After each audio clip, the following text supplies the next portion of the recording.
Hi, David. It's Hi, Meg. Meg. Good to see you. Good to see you too. Yeah.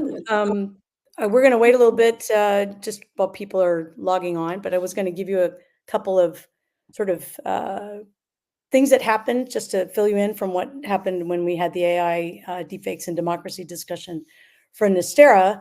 And we did took to heart y'all's suggestion that we be working on regulation and helping people, particularly the platforms, communicate on that. And Microsoft and RBK and Josh Becker and Marisa Lagos got together again and helped us put together a panel to talk about AI and democracy. And we had about 95 VIPs in the space. And there was a consensus that right now, given what's happening at the national level, California is going to set the tone on what's going to happen nationally. So we're working on that, and that there are hundreds of pieces of legislation that are trying to roll through. And the consensus was that we need to keep talking and negotiating and working something out, because doing nothing is not an alternative. And then these are pictures from my summer vacation before you get to speak. That is Danny Weiss and Pat and me outside. That's the inside of the United Center, which was just amazing. And it was packed to the gills. They had to shut the doors at least twice that I know of during the course of the event. Lisa, you want to roll? Keep going on that. That's the third night. That's a picture from our panel that we did at Erie Cafe, which is actually family for me. And people had steak lunch, which was amazing, and Italian ravioli that was tasted like homemade. And yeah, we had a lot of fun. It was very inspiring. And if Pat were here, I think she would say that we were missing seeing the security lines. I think I sent a picture of that, but nobody wants to show that. They were long, and there were DJs during the commercial breaks. There was dancing in the aisles. There was it was a really fun event, and it was very clear that Kamala Harris is working to protect our rights and not her personal rights. And they did a great job of showing themselves as people that were for the people and not for themselves, which was great. So kind of got out of the me, and we were talking about we instead. But mostly it was a bottoms up message. We were talking about the real person's perspective rather than issues. And it just felt less fractious as a result. My first one, I had a blast. I'd do it again. And I'm sorry you missed it, but I understand that you are not able to do that sort of thing, because that's. I mean, I work solely nonpartisan. I wouldn't attend either convention, and I was also halfway around the world on vacation and gearing up for what will be a very busy fall and early winter as we're all watching things develop. So I harbor no reservations or regrets about that. No, nor do I. You need a break, because this is going to be like multiple marathons, I'm afraid, or multiple sprints. It's going to be hard. So, and Pat has joined us. Pat, you might want to unmute. Yes, I think I can do that. Great. Yes. Hello, everybody. I'm excited to have this discussion. Excellent. Do you want to introduce David? Sure, I'd be delighted to. David from Election Innovation is one of the nation's premier experts on election integrity. We were delighted to have him speak at Meg's home back in June. And we're just really honored to have you here giving us sort of the state of play and the things that we need to think about as we move forward to Election Day. Thanks, Pat. Meg, did you have more, or do you want me to just dive in?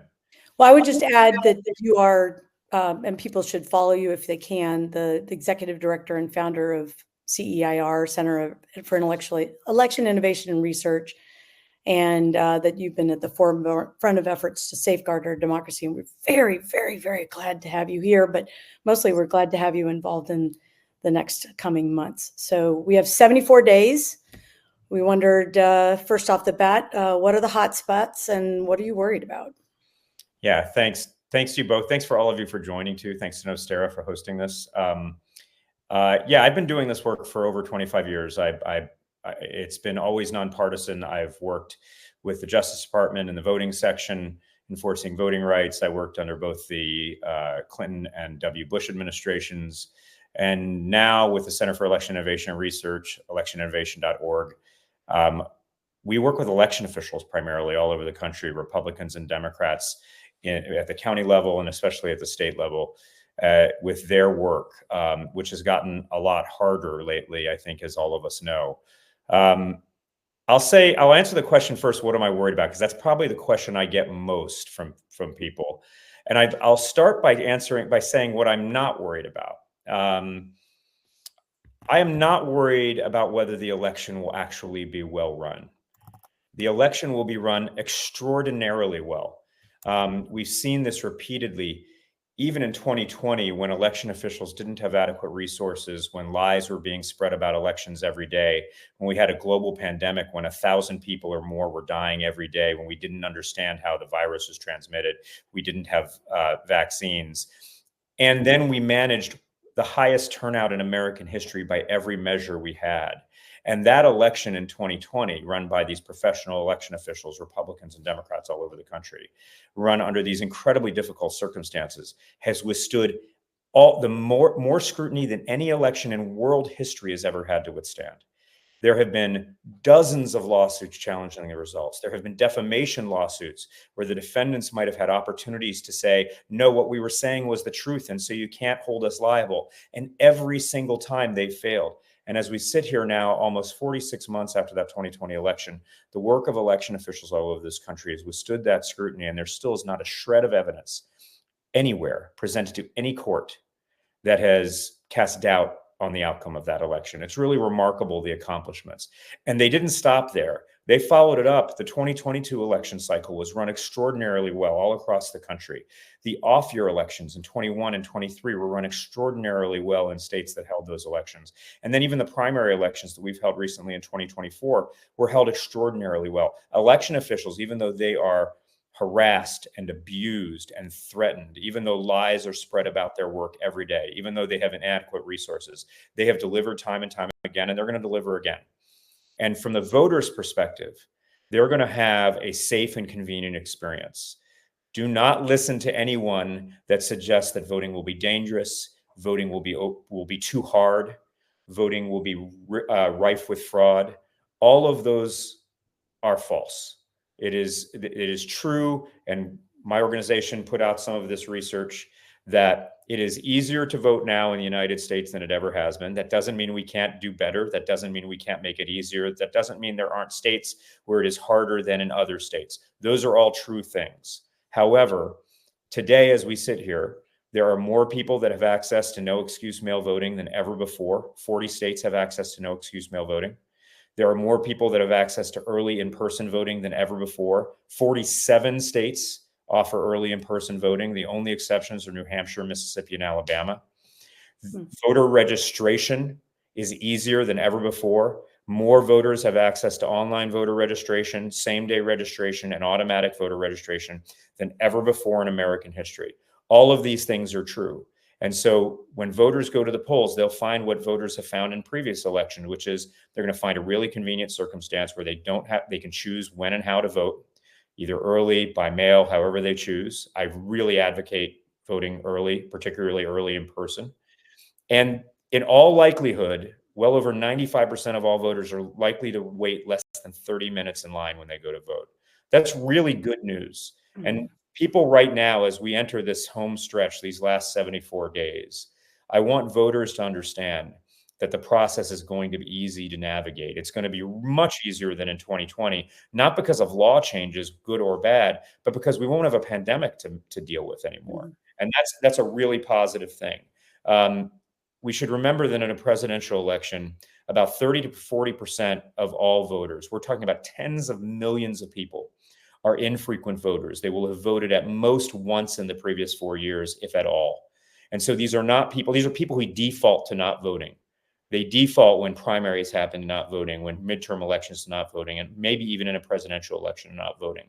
And if you tell voters that voting is hard, that powerful forces are arrayed to stop them from voting, that it's going to be inconvenient or chaotic, that is not going to make them more likely to vote. It's going to make them less likely to vote. And everybody I know that I work with across the political spectrum wants people who are eligible to vote. We want the highest turnout that we can possibly have. So I'm not worried about how well the election will be run. It will be run extraordinarily well. There's another thing I'm not worried about, and that is whether the election will be stolen, whether the loser of the election will find their hand on the Bible on January 20th. That will not happen. Even with the attacks on the certification process, the efforts that we might expect from losing candidates, from members of Congress who support them to try to derail the process, I can tell you that those efforts are desperate and pathetic, and they will fail. They will fail because there are so many people in the states, Republicans and Democrats, who will oppose those efforts. We saw that most notably, perhaps, with Secretary Raffensperger and his team in Georgia in 2020. They will do it again if they have to. Whoever wins the election in Georgia will get Georgia's electoral votes, whoever that is. And we've now got an Electoral Count Reform Act that was passed in 2022 that strengthens the guardrails, that makes it harder to object to electoral votes in Congress on January 6th, that raises the threshold for the number of members of Congress that have to object and reduces the number of reasons that they can claim for objection. I am very confident that the actual winner of the election will have their hand on the Bible on January 20th, 2025. What I am worried about, however, and I should probably start with what I'm worried about first and then move to the positive stuff. But what I am worried about is that there's a very good probability that the losing candidate, and particularly if it's Trump, will spread lies about an election that he's lost. We've seen him do it in the past. And that those that support Trump are already, many of whom are very good Americans, by the way, the vast majority, but have been deluded by lies, who've just been fed a toxic diet of lies for 4 years, that they have been organized and they might be activated by grifters who seek to profit from their anger and disappointment, and that they might incite violence. And that violence may be further promoted and incited by social media platforms that are now owned by, in at least the case of X/Twitter, by a very strong partisan who's made it clear that he supports one particular candidate and who has an incredibly amplified megaphone to spread disinformation all around the nation and the world.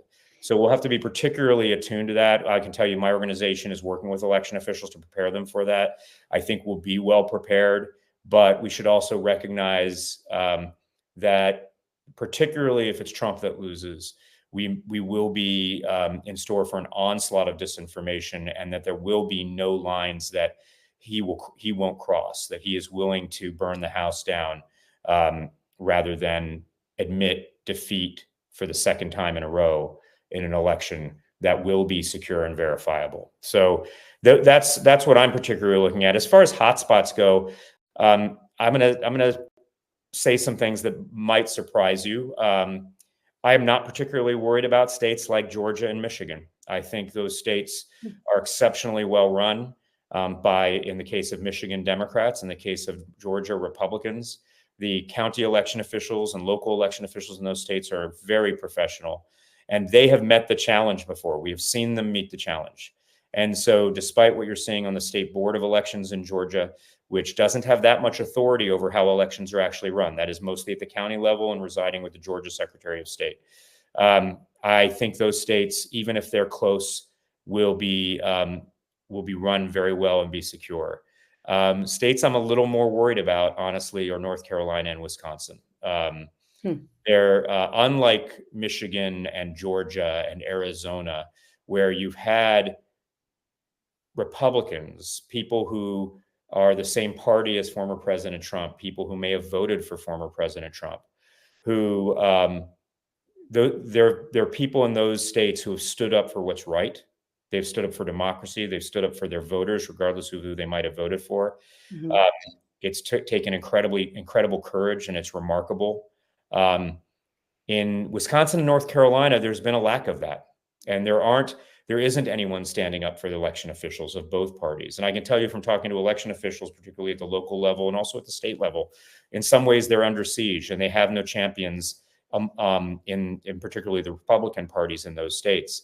And in fact, the North Carolina legislature has tried to power grab to try to radically alter how elections are organized in the state of North Carolina. That law is currently enjoined, but it currently sits with the North Carolina Supreme Court. As you all know, there are some very controversial candidates and ballot measures and the North Carolina Supreme Court races that are on the ballot in North Carolina. So the stakes are very high. And I fear that the guardrails are not particularly strong against bad actors. And I've seen firsthand how election officials in North Carolina have been oppressed. And people forget North Carolina's margin of victory in the 2020 presidential election was less than half that of Michigan. Michigan's margin of victory was 154,000 votes. Biden won it. In North Carolina, it was only 75,000 votes. And the only reason we don't talk about it is because Trump won it. And Trump doesn't talk about states where he won. Similarly, in Wisconsin, election officials there are under siege. There have not been leaders in the Republican Party who've stood up. And Wisconsin is a state where we can almost guarantee that the statewide races will be decided by less than 25,000 votes. It happened in 2016. It happened in 2020. It'll likely happen again. It's just a very narrowly decided state. And it is a state that sorely needs leadership amongst members of both parties, in particular the Republican Party, who are willing to stand up and say, these are lies. The election was secure. It might have been close, but this person won. And in 2022 in Wisconsin, we had very close races at both the governor's level and in the Senate level. And one, the Democrat won in the governor's race, and one, the Republican won in the Senate race. And so, I mean, I think that's pretty good evidence that the system is working, it's secure, and the state is just incredibly narrowly divided. So we'll keep a close eye on that. But I want to give a huge shout out, and I hope, take with a grain of salt any concerns you hear about states like Georgia and Michigan. I think those states are going to do yet another outstanding job. I will tell you that having participated in the primary in North Carolina, there are great people that are in that program. There are still county election liaisons that are working very hard with their neighbors to make elections happen in the safest and sanest way possible. So there's, I don't know how it's going to happen in the courts. The courts are tricky, but but as far as the people, to your point, there are some really great people that are working in that space. Then all they do is they care about the vote. And how is protecting election integrity different from previous election cycles in terms of our level of preparation? So in general, first we got to go back before 2020. And before 2020, election officials were anonymous. That was their best case scenario. No one knew who their election officials were. You had to work to get them to understand that. And people accepted the results of elections, even if they were close. And why did they accept the results of elections? Because their leaders accepted the results of elections. You don't have to go very far back to remember Mitt Romney and his concession speech in 2012, and it was a pretty darn close election. Certainly McCain's concession speech, which will be watched by school children decades from now in 2008, and his leadership. John Kerry in 2004, very close election. Al Gore, very famously, not only conceding after a very disappointing Supreme Court decision in an incredibly close election, the closest election we've seen certainly in modern American history, and not only conceding, despite how bitter a pill that must have been, but then presiding over the joint session of Congress on January 6th that confirmed the victory of his opponent at that time, Governor Bush. I mean, that echoed something that had happened 65 years ago, when Vice President Nixon did the same in 1961, presiding over the joint session of Congress that confirmed the victory of his opponent, John F. Kennedy. That was the status quo. That was not only accepted and expected, it was required. It would have been a death knell for any candidate to have sour grapes and refuse to accept defeat once he had completed his legitimate legal challenges, as Al Gore and George W. Bush did in 2000. And as, honestly, Donald Trump did in 2020, and then refused to accept what was, quite honestly, the widest margin of victory in the 21st century for any presidential candidate where Obama wasn't on the ballot. That's putting 2020 in context. And so election integrity got a lot more complicated to defend because it was no longer based on some principles of election integrity, transparency, security, bipartisanship, things like that. It was actually just driven by outcomes. You'll only hear Trump complain about election integrity in states that he lost. He won't talk about it in states that he won, even though there are in some states where he won, they don't have things that are absolutely essential to election integrity. Paper ballots and audits. Louisiana, Mississippi, Tennessee don't have those things. In Pennsylvania and Georgia in 2016, they didn't have those things. They did by 2020. So those elections were much more secure. And so the election became, defending election security became a lot more complex because many of the losers' supporters were deluded by lies that were spread, and that was somewhat unexpected.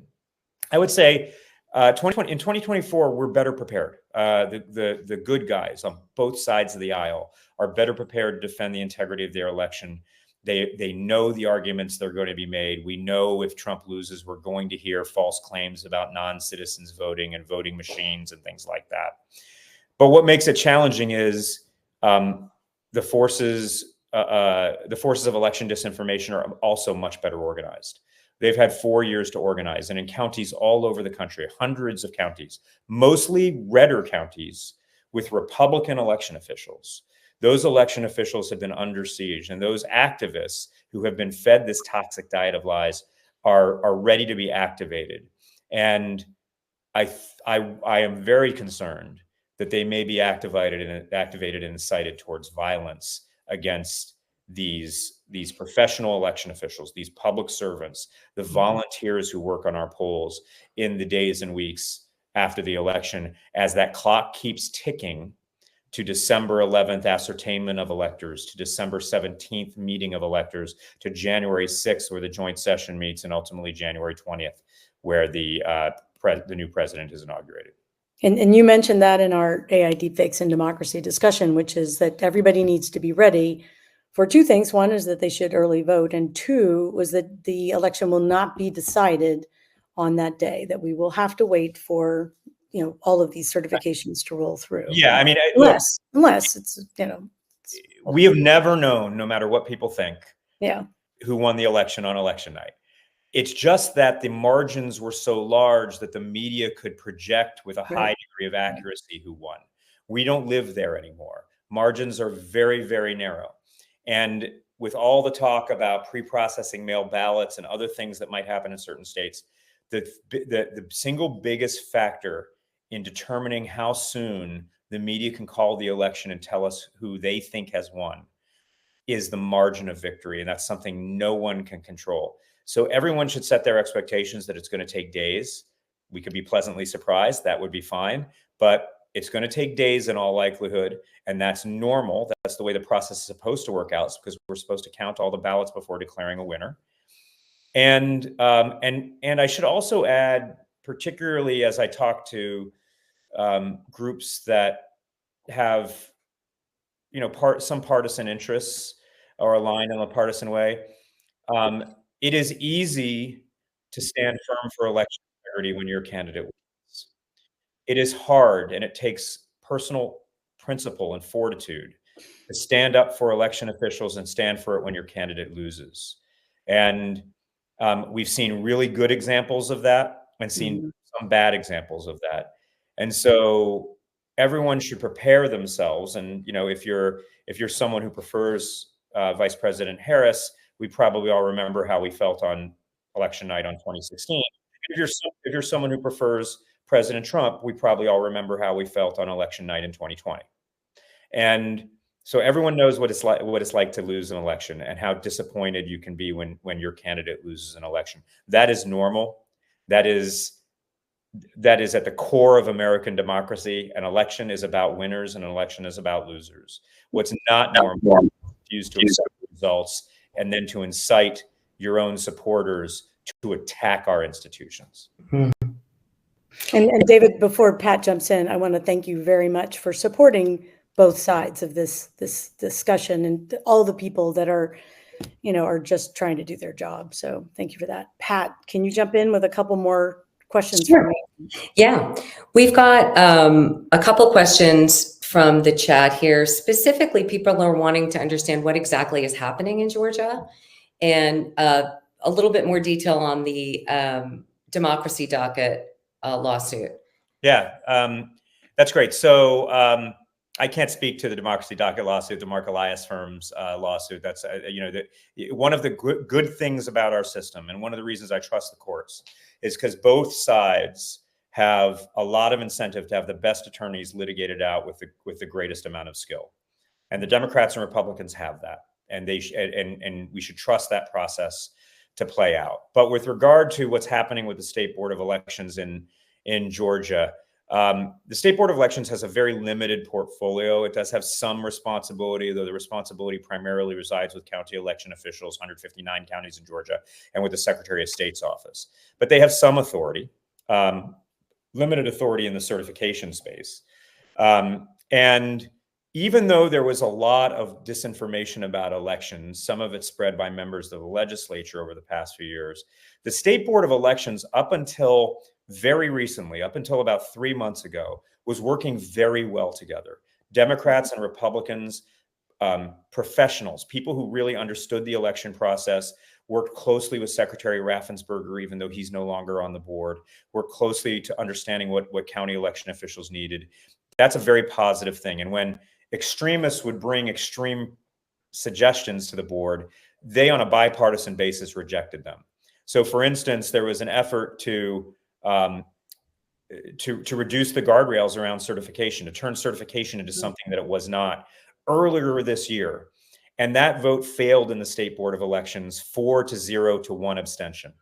Mm-hmm. Recently, there were some personnel changes on the board, and people who were deemed specifically loyal, I think it's fair to say, to the Trump campaign, were brought onto the board. And then we saw efforts by organizations to feed them rulings that would be perceived to aid the Trump campaign.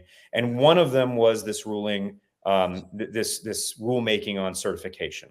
Now, first, I should explain what certification is. Every state has it. What certification is, it is the non-discretionary ministerial act of giving legal effect to an election. Probably one of the better analogies I've recently come up with is it's like a golfer signing his golf card after a round. A golfer has to sign his card, especially if he's in a tournament or something, to give effect to his score. And that score has an effect at that point. But that signing of the card is not an opportunity for him to come out and say, actually, I got a birdie on hole 13. That's not what that is. You don't get to do that at that point in time. If you have a legitimate concern about the election, if you think there was a problem with the election that may have changed the outcome, there is a forum for that. There is a path for that. It is through legal challenges. Every single state has them, where you have to go to court. You have to bring evidence. That evidence is scrutinized and cross-examined. There are lawyers on both sides, and ultimately a ruling is made by a judge and a court of law. That is how election challenges occur. Think back, for those of us who are old enough, think back to 2000. That was being done. We don't have to like the rulings, by the way, but there was a process that was followed, and that's the proper process. It is not for political appointees to sit in quick judgment based on the fact that they don't like the outcome of the election and to restrict that election from having legal effect. That's what's going on in Georgia right now. That's what they're attempting. And not only is this a problem from the perspective that these are Trump allies who have attended Trump rallies, who have been called out by name by Trump at these rallies, which raises serious questions, and how this could be used by Trump if he loses Georgia legitimately. Again, I will say I'm 100% confident that if Trump loses Georgia, that the electoral votes will go to the winner of Georgia, presumably Vice President Harris, under that hypothetical. But jumping in here, does that mean that you can force the golfer to sign the card? This has already happened in Arizona, in Nevada, in New Mexico, in Colorado. Heaven forbid we be playing into the night, et cetera. Yeah. In Michigan. election officials are ready for this. There's a path. There can be some delay, but electoral votes will be ascertained. They will be certified.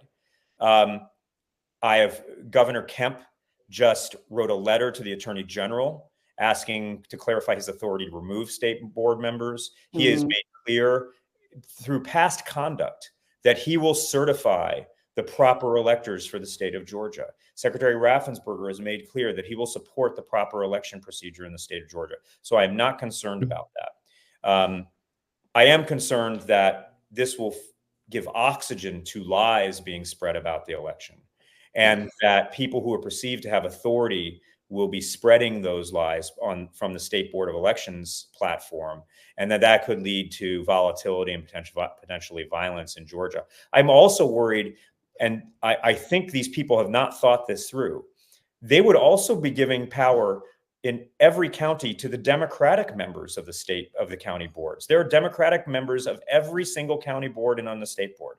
And if Trump wins a narrow election in Georgia, it could be that some of those Democrats go rogue and say, well, we're going to do the same thing. You said this was okay. We're going to try to delay it. And it could prevent him or delay him or force lawsuits to award the electoral votes in a legitimate sense to the winner, who in that hypothetical would be Donald Trump. And so, as with so many of these efforts to erode our guardrails around democracy, eventually they could be used against those who have advocated for them. And this is why it's so important to push back on them, regardless of what party is pushing them. Yeah. And I think we're going to come up at the end of our time. Do we? Yeah. Before we jump to wrapping up, I wonder if we can answer just two quick questions. One is, where would you recommend voters go if they have questions about some of the information they're receiving about their ballot? And then the second question is, when this election is over, what are your thoughts on what the nation can do to recover from this sort of intentional integrity questions about the quality of our elections? So first of all, accurate, authoritative information on elections is essential. Do not go to campaign websites. Do not go to third-party advocate websites. Don't try to register through a third-party site. Do not go to a .com and do not go to a .org. I always tell people the first place I would start is vote.gov. Vote.gov. Okay. That is a site run by the federal government. It asks you first what state you live in and then takes you to that state's official page. It's where you can get registered, as in 40 states, you can get registered right online. It'll take you right to that page.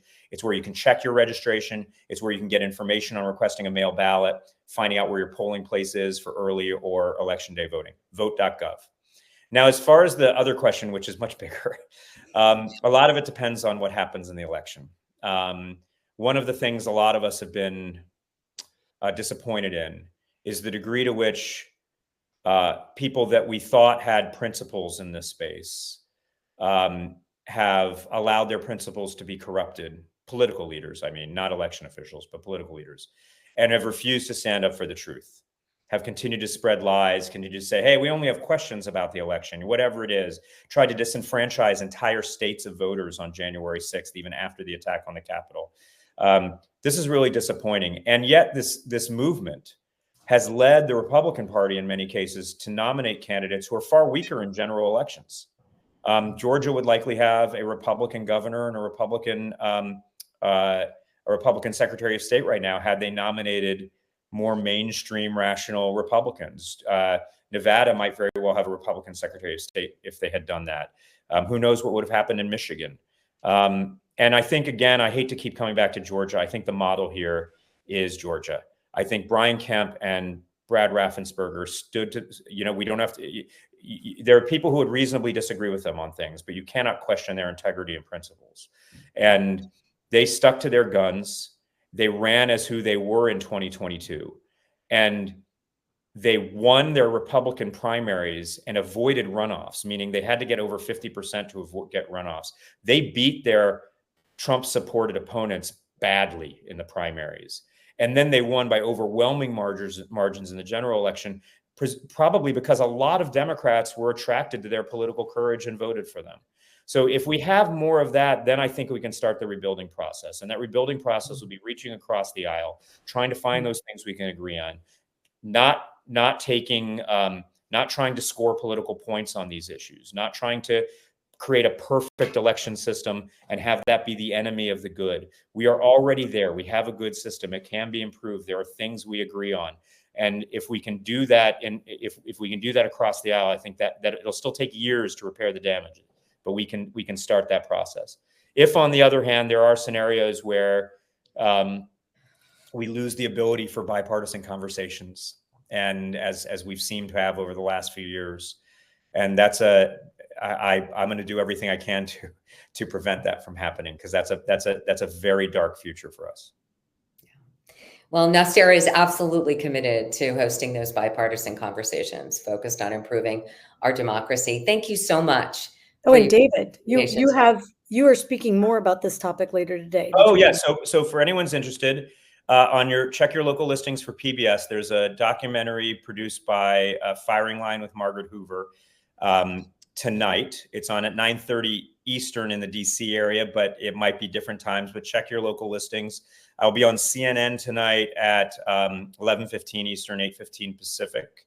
And follow me on Twitter at Becker David J, on LinkedIn.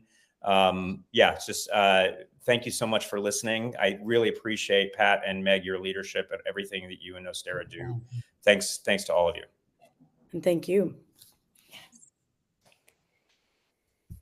And for folks who are participating in this call, we want to be sure that we give a shout out to our next democracy event called Turn Up and Turn Out. Meg, do you want to talk a little bit about it? So this is a civic engagement fair where we're inviting families. Kids invite their parents, parents invite their kids, alumni, teacher, etc., to come to Menlo School, local school in San Mateo County. We're inviting all 25 schools in the San Mateo area to come and participate, and we'll have some panels that are of interest. If you can go to the link that's up at the top, you can click through and see that some of the things that we've got on offer, which will be available to all for free. And we would be happy to have all of y'all with your families, getting Gen Y, Gen Z, et cetera, to get engaged in this election. So thank you very much for that. Also, for folks who have asked questions and didn't get their questions answered, I promise I will reach out to David and see if I can't get him to answer all of those in text, and we'll respond to all the folks that registered for the event, and so they can get the answers that way. And we are thrilled that y'all were here. So thank you very much for that. Thank you. Great. Take care.